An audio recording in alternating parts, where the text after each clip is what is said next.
Welcome to St. Louis on the Air. I'm Sarah Fenske. Kaitlyn McConnell is a seventh-generation Ozarks resident. She's also been writing about the area since she was 17. As the landmarks columnist for the Marshfield Mail, she tracked down nearly 80 different historic sites in Webster County, Missouri for the paper's readers, and that earned her honors as the History Channel's Student of the Year in 2007. And with a background like that, she just had to write a book explaining this area to the rest of us.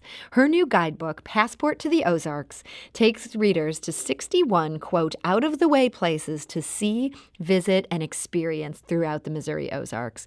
Kaitlyn McConnell, thank you for joining us today. Oh, thank you for having me. So first of all, when we say the Ozarks, what do we even mean by that? You know, everybody has a slightly different definition of what the Ozarks is. You know, technically, by some definitions, it goes all the way up to around St. Louis. In my mind, though, you know, where I tend to focus on is more what I'd call the cultural Ozarks, which is more southwest Missouri and northwest Arkansas.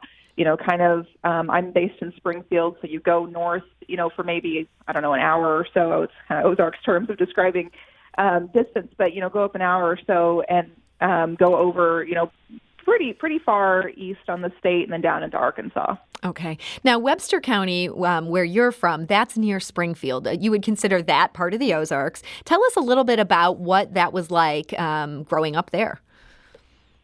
Well, you know, yeah, you're right. It's adjacent to Greene County, which is where Springfield is, and you know, it was really a privilege to get to live there. That sounds a little corny, maybe, but that's how I feel.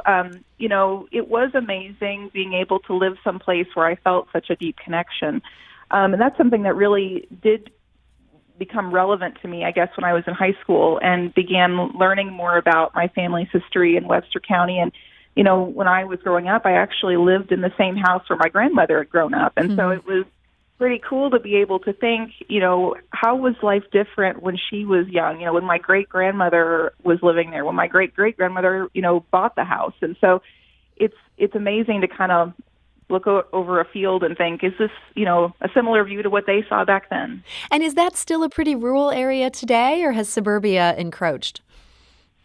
It still is pretty rural at this point. You know, I know that things are changing, though. You know, every weekend when I'm out driving around, I see just for sale sign after for sale sign. And I kind of think that it won't be too long before the landscape of the Ozarks really does evolve. You know, it certainly has in recent years, but I think we're ready to explode. So historically, this is an area that's a little more rural.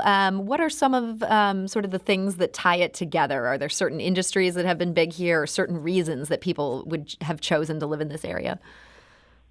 Well, you know, it kind of depends on what time frame someone arrived. You know, there are a lot of people who go back many generations into the Ozarks, and those people, I think, primarily came because they wanted land. They wanted, you know, they were kind of some of the first people to move here were for farmers. And certainly today, agriculture is still a major industry in this part of the state.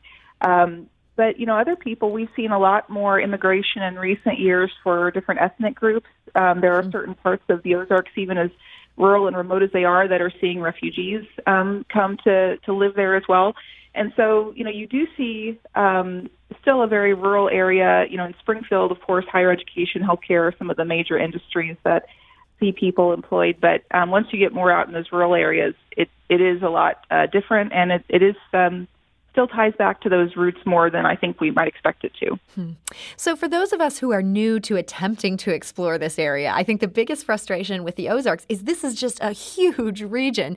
So if somebody was coming in from outside this area, where would you even suggest they begin or sort of use as their base of operations?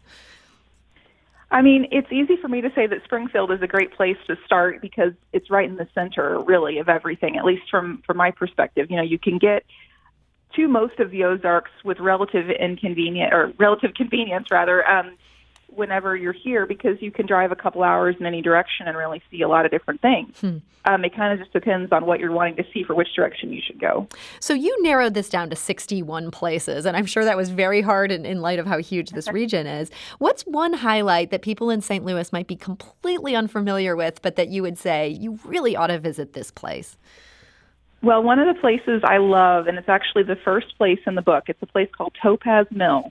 And it's located down in Douglas County, which it's a county fairly close here to Springfield, about an hour away. where there is a mill that's kind of like a time capsule. That's kind of how I describe it. It was at the site of a former town called Topaz, which was in existence in the early 20th century. And whenever the mill closed, the owners just kind of locked it up and left all the equipment inside. You have the bins and the, machinery and all these things.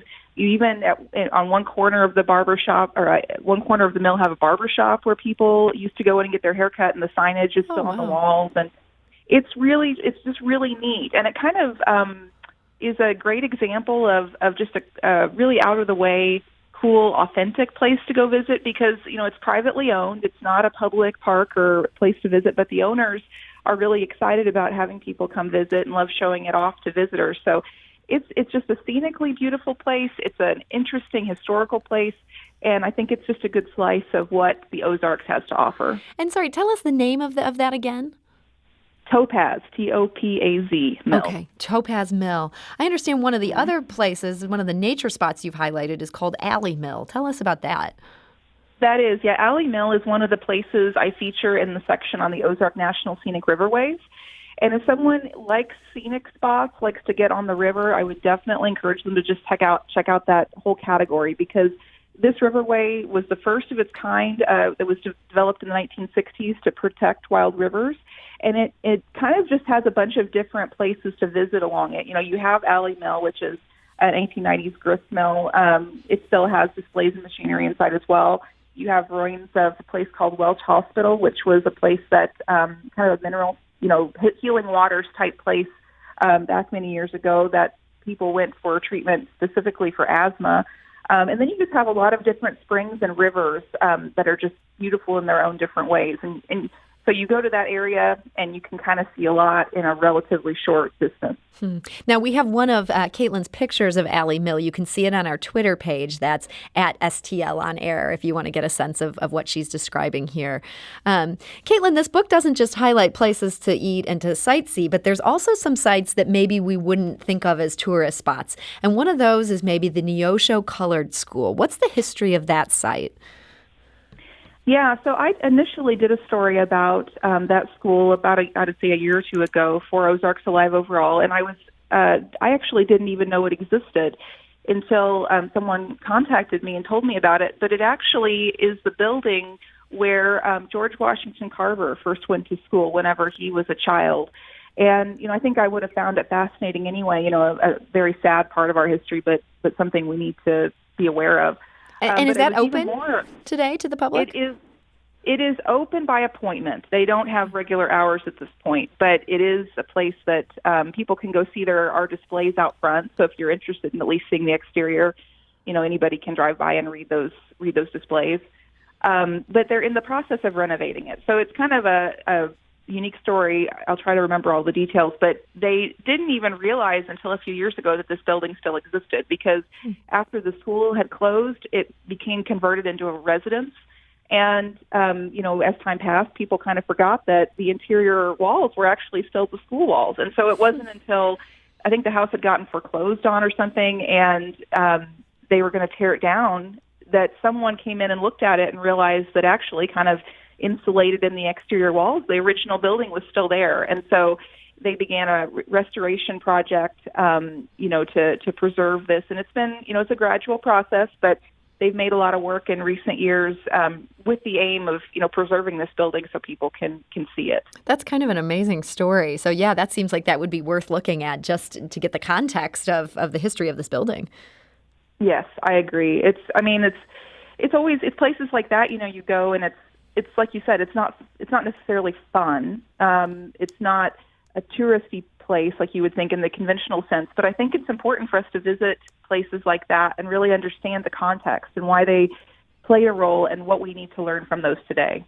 So, Kaitlyn, we mentioned that you were a seventh-generation Ozark resident, but I also learned that you moved away for a while. You went to Norway, of all places. What made you decide to move back to the Ozarks?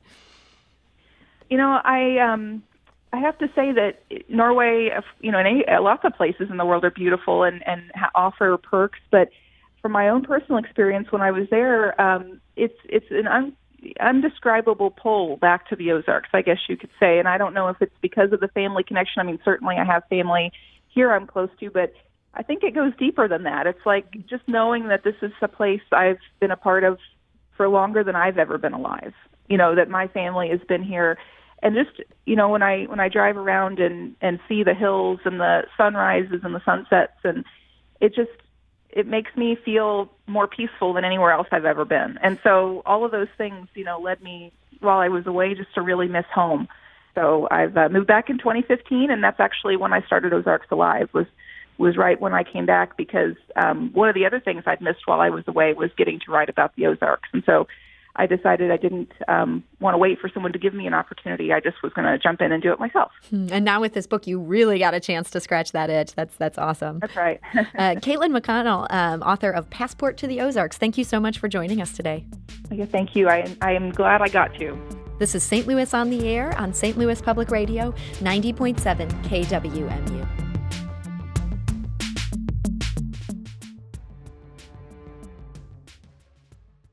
Support comes from the Missouri Forest Products Association, providing more than 41,000 jobs in the production of wood pallets, railroad ties, white oak barrels, hardwood floors, and more. Details at choosewood.com.